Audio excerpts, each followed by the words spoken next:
अनुप्रिया जवाब देंगे। अनुप्रिया बताइए जरा, पहले ये कार्यकारी अध्यक्ष क्यों बनाया? और नवल किशोर पूछ रहे हैं ये डिमांड तो पीएम से करनी चाहिए थी आपकी, राष्ट्रीय कार्यकारिणी में प्रस्ताव पास करके क्या फायदा? मानक जी, जैसे ही आपने नवल जी को याद दिलाया कि लालटेन जो है बुझबुझाया सा नजर आ रहा है, वैसे ही उन्होंने सोचा कि भाई अब बचने का कोई तो उपाय करें। उन्होंने जेडीयू के ऊपर सवाल उठाया। इनको ये जानना चाहिए कि ये आज जो हमारे राष्ट्रीय कार्यकारिणी की जो बैठक हुई थी वो बहुत ही रूटीन वर्क है, ये पहले से तय था हमारा। और जब संगठन के बीच में जिन मांगों को अगर रखा जाएगा वही संगठन की नीति होगी और संगठन उसी पे कार्य करेगा। इसमें नया कुछ तो था नहीं, लेकिन इनको चिंता इस बात पे है कि एनडीए कैसे एकजुट होकर काम कर रही है। क्योंकि पहले इलेक्शन के पहले भी, इलेक्शन के बाद भी, सदन में भी देखा आपने कि जैसे आपातकाल पे चर्चा होती है, इनके ही सहयोगी दल जो है इनको इनके साथ में नहीं होते, जैसे कांग्रेस तिरमिलाई में रहती है। और जब चुनाव के पहले भी, जहां इनको एक साथ चुनाव लड़ना था, वहां एकजुट नजर नहीं आए। कहने का अर्थ यह है कि ना चुनाव के पहले एकजुट थे ना चुनाव के बाद है, ये एक दूसरे के लिए पीछे ही लड़ाई लड़ेंगे। लेकिन आज की जो बैठक की बात आपने पूछा मानक जी, बिहार में हमारे नेता माननीय मुख्यमंत्री जी, बिहार के मुख्यमंत्री के साथ साथ हमारे जनता दल यूनाइटेड के सर्वमान्य नेता और हमारे राष्ट्रीय अध्यक्ष भी है।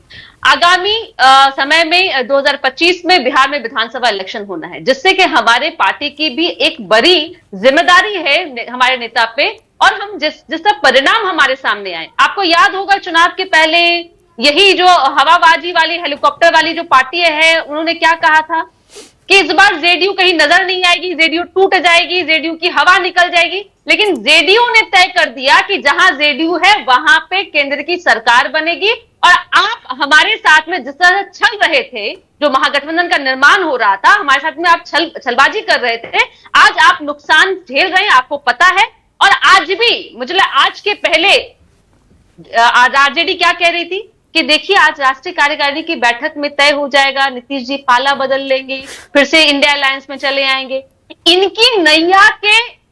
इनकी डूबती नैया के खेवनहार जो है सिर्फ नीतीश कुमार है। इनको पता है कि इनका शासनकाल इतना दागदार था। अच्छा, okay Anupriya, alright Anupriya, okay Anupriya, एक सेकंड। अभी आपने कहा ना इंडिया गठबंधन के घटक दल आपस में लड़ रहे हैं, 10 सेकंड। हम तो सुन रहे हैं कि बीजेपी और जेडीयू भी आपस में लड़ रहे हैं। अश्विनी चौबे ने क्या कहा? सब जगह उनका बयान वायरल है, बाकायदा वीडियो पे है। उन्होंने कहा बीजेपी अपने दम पर बिहार में सरकार बनाए। उधर से दो तीन नेताओं को सफाई देनी पड़ी। उसके बाद फिर आरजेडी ने आपको ऑफर भी दे दिया, अभी भी आ जाइए अपनी तरफ।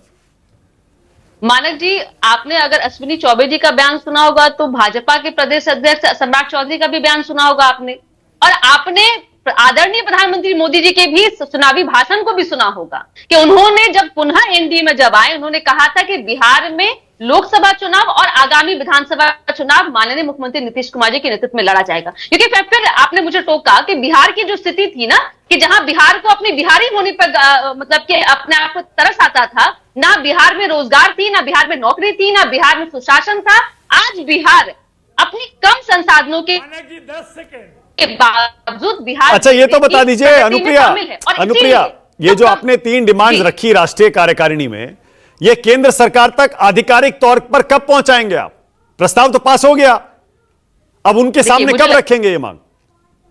मुझे लगता है कि मानक जी, ये काम मेरा नहीं, हमारे पार्टी के राष्ट्रीय नेता हैं और राज्यसभा सांसद जो हमारे आज कार्यकारी अध्यक्ष बने हैं संजय झा जी, वो निश्चित तौर पे इन मांगों को, ये हमारी मांग सिर्फ ऐसा नहीं है कि इनके जैसे इनके मैनिफेस्टो में होता है वैसी हमारी ढोलमोल नीति नहीं होती है। यह हमारी मांग केंद्र सरकार से ही है। हम आने वाले समय में अपने सहयोगी दल भाजपा के साथ में बैठ करके, और मेरा मानना है ये सिर्फ हमारी मांग नहीं है, बिहार की तमाम राजनीतिक। अच्छा, और ये कार्यकारी अध्यक्ष क्यों बनाया आपने? कार्यकारी अध्यक्ष क्यों बनाया? ललन सिंह को हटाया, नीतीश बाबू बने, अब अपनी जगह अपने नीचे कार्यकारी अध्यक्ष बना रहे हैं, क्यों? क्या वजह इसकी? नहीं मानक जी, एक सुधार होगा कि हमने ललन बाबू जी को हटाया नहीं था, उन्होंने स्वतः इस्तीफा दिया था। उन्होंने कहा कि मैं चुनाव लड़ना चाहता हूं और मेरे ऊपर बड़ी जिम्मेदारी है, इसलिए मैं इस पद को नहीं संभाल सकता हूं। तो हमारे नेता ने संभाला। लेकिन मैं फिर कह रही हूं, हमारे नेता जो बिहार के मुख्यमंत्री भी हैं और साथ ही साथ जनता दल यूनाइटेड के वो राष्ट्रीय अध्यक्ष भी हैं, उनकी जवाबदेही बड़ी है। और चुनाव में जब चुनावी दौर जब आएगा तो उनकी भागीदारी बढ़ेगी और आगामी आपने देखा होगा हमारे आज के बैठक में यह भी तय हुआ है कि आगामी अन्य राज्यों के चुनाव में भी एनडीए के सहयोगी दल के रूप में जनता दल यूनाइटेड अन्य राज्यों में भी चुनाव लड़ने जा रही है। ओके, इसलिए ऑलराइट, विनोद अग्निहोत्री, हमारी जो जिम्मेदारी है